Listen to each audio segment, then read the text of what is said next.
Hola a todos. Como veis, voy a utilizar parte del dibujo del último vídeo, el del potencial graduado, para hablaros de los potenciales de acción.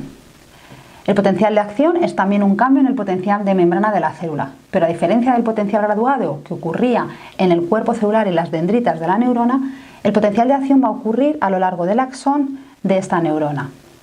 En este caso, el potencial se trata de una señal de conducción.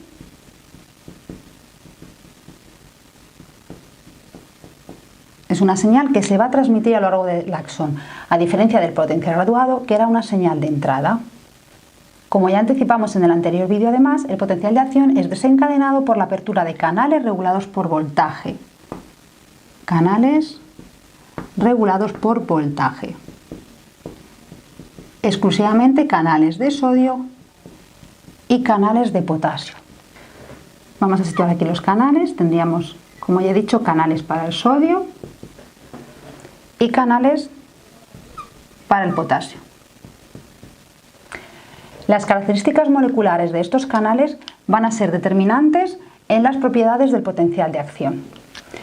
El canal para el sodio tiene dos tipos de compuertas. Tiene una compuerta de activación, que ahora vamos a dibujar cerrada, y una compuerta de inactivación, que mientras que la célula está en reposo se mantiene abierta. En el caso del canal de potasio tiene simplemente una compuerta de activación. Al tratarse de canales regulados por voltaje, vamos a poner un símbolo para recordar que son regulados por voltaje, la apertura de sus compuertas de activación va a depender de que el interior de la célula donde están situados alcance un umbral determinado. Si recordáis del anterior vídeo, vamos a representar aquí el potencial de membrana, como siempre, en milivoltios. Si tenemos un potencial de membrana de menos 70, y el umbral de apertura de estos canales,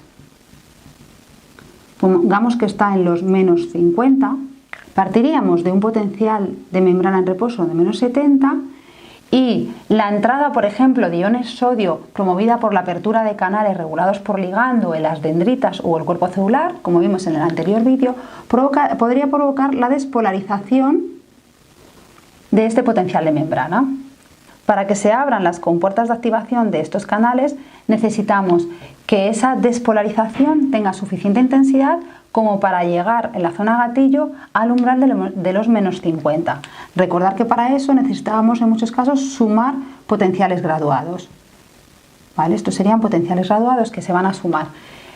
Veis que se abrirían los dos motivados por este umbral. Lo que sucede es que la apertura de los canales de sodio ocurre antes en el tiempo que la de los canales de potasio. Podríamos decir que estos canales son lentos con respecto a los de sodio. Por lo tanto, como hemos dicho, si alcanzamos aquí, vamos a poner el umbral de menos 50 milivoltios, se va a producir la apertura de la compuerta de activación del canal de sodio. ¿Esto qué va a provocar? Pues como ya sabemos, movidos por su fuerza electromotriz, los iones sodio entrarían en la célula. En este caso, entrarían en el axón de la célula. Se va a producir una rápida entrada de iones debido a su gran fuerza electromotriz que va a llevar a un aumento rápido del potencial de membrana. A este paso se le llama despolarización.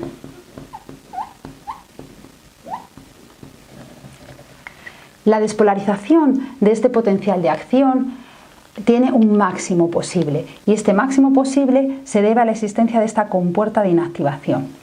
Cuando el potencial de membrana alcanza en torno a los más 30 milivoltios, esta compuerta de inactivación se va a cerrar. Aquí tendríamos el tercer paso del proceso en el que, aunque la compuerta de activación está abierta, la compuerta de inactivación se va a cerrar. ¿Vale? Porque aquí hemos alcanzado los más 30 milivoltios. Al cerrarse la compuerta ya no va a poder entrar más ion sodio. Esto coincide además en el tiempo con la apertura de los canales de potasio. Si se abren canales de potasio, movido por su fuerza electromotriz, sabemos que el potasio sale de la célula. En este momento, por tanto, al no entrar iones sodio y comenzar a salir iones potasio, se produce un descenso en el potencial de membrana en esa zona de la célula, formando la segunda fase del potencial de acción conocida como repolarización.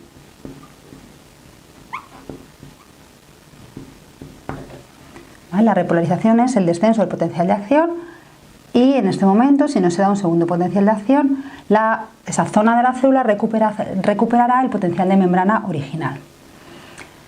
Como veis, las propiedades moleculares de estos canales impiden que haya cambios en la intensidad del potencial de acción. Y esto es una propiedad muy importante de este potencial, y es que la intensidad no varía, a diferencia de los potenciales graduados que sí que tenían intensidades variables. De hecho, se dice que el potencial de acción sufre el proceso de todo o nada. Es decir, para que se dé es necesario que los potenciales graduados lleguen a una intensidad en la zona gatillo igual al umbral en el que se abren estas compuertas de activación. En ese caso ya se daría el potencial de acción, pero una vez que se da siempre de la misma manera. Tiene una intensidad máxima, motivada, insisto, por el cierre de la compuerta de inactivación en el momento en el que se alcanza el umbral de más 30 milivoltios en este ejemplo. Una vez que esa zona de la célula ha recuperado su potencial de membrana normal, podría darse otro potencial de acción en el caso en el que la señal, la intensidad del potencial graduado se mantuviese. Para que suceda un segundo potencial de acción es necesario que los canales iónicos recuperen su estado original. El espacio de tiempo comprendido entre este potencial de acción y el tiempo necesario para que suceda el siguiente se conoce como periodo refractario. Este periodo a su vez se divide en dos fases, un periodo refractario absoluto, que coincide exactamente con la curva del potencial de acción y es el tiempo durante el cual es imposible que se dé otro potencial de acción, y el periodo refractario relativo, que es el tiempo que podría acortarse en el caso de que la intensidad de la señal sea mayor y los potenciales de acción se tengan que dar en menos tiempo.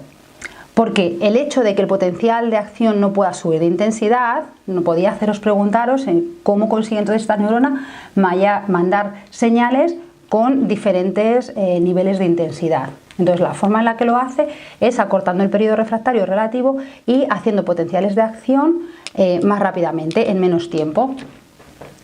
Me explico. Si la intensidad del estímulo no es muy fuerte, vamos a tener un potencial de acción, periodo refractario, otro potencial de acción si se mantiene la señal. Sin embargo, si la intensidad es más fuerte, los potenciales de acción se van a dar en menos tiempo. Pero como veis, la intensidad es, bueno, aquí me han quedado más bajitos, pero la intensidad es siempre la misma, porque la intensidad de ese potencial de acción es debida a las características de estos canales. Otra propiedad del potencial de acción es que es unidireccional.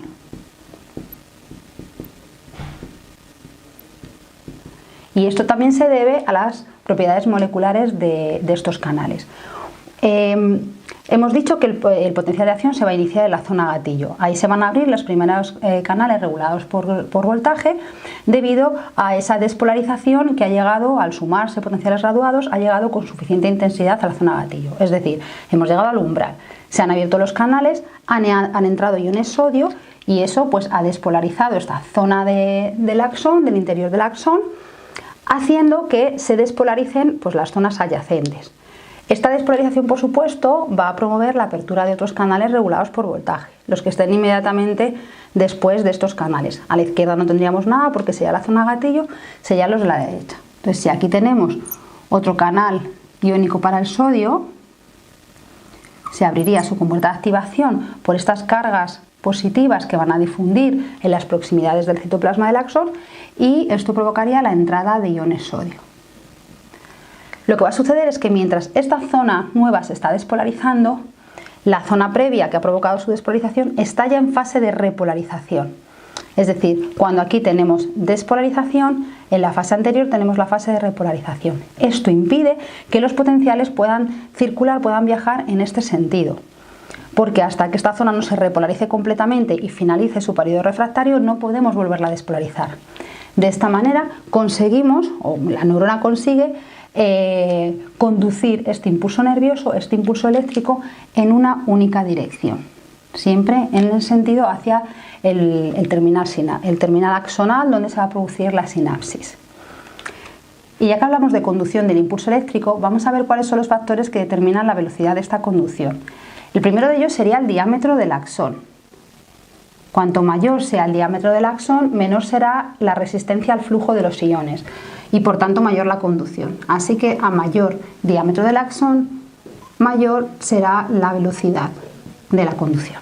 El otro factor importante en la velocidad de la conducción del impulso eléctrico es la presencia o no de vainas de mielina. Estas vainas de mielina están formadas por células, que en realidad son células que rodean los axones de las neuronas. Son las células de Schwann en el sistema nervioso periférico o los oligodendrocitos en el sistema nervioso central. En ambos casos, insisto, es una célula que rodea varias veces a modo de cinta aislante determinadas zonas del axón de la neurona. En realidad, estas vainas de mielina estarán situadas cada cierta distancia, dejando entre ellas un espacio conocido como el nódulo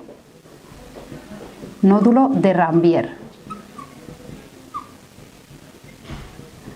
De esta forma, donde está la vaina de mielina, donde está la célula enrollada, que además son células que tienen unas características de membrana diferentes al resto, haciendo esta zona muy aislante, muy impermeable, pues en estas regiones, en los axones, no hay canales iónicos. Los canales, lo que hemos explicado aquí, están situados solo en los nódulos de Ranvier, en los espacios situados entre dos vainas de mielina, a lo largo de todo el axón. En este caso, la conducción eléctrica se dice que es una conducción saltatoria. Es una conducción saltatoria porque va de nódulo a nódulo y de esa manera es mucho más rápida. Es como si quisiéramos recorrer el renglón en un ordenador, el renglón en una frase, utilizando el espacio, y en lugar de eso utilizásemos el tabulador, ¿no? Entonces iríamos mucho más deprisa porque vamos a saltos. El espacio ocupado por la vaina de mielina es el suficiente para que se pueda producir la difusión de iones desde un nódulo hasta el siguiente. Entonces, para resumir, las propiedades del potencial de acción son que es una señal de conducción que ocurre a lo largo del axón, iniciándose siempre en la zona gatillo, que se produce por la apertura de canales regulados por voltaje para el sodio y para el potasio, que tiene una intensidad no variable, o sea, una intensidad única, siguiendo el principio de todo o nada. O se produce o no se produce, pero una vez que se produce siempre tiene la misma intensidad. Acordaros que todo esto motivado por las características de las compuertas de estos canales. Y que es unidireccional, que ocurre en una única dirección. Espero que lo hayáis entendido, que este vídeo os haya gustado, y si es así, pues ya sabéis que podréis contar con más vídeos en mi canal de YouTube. Un saludo.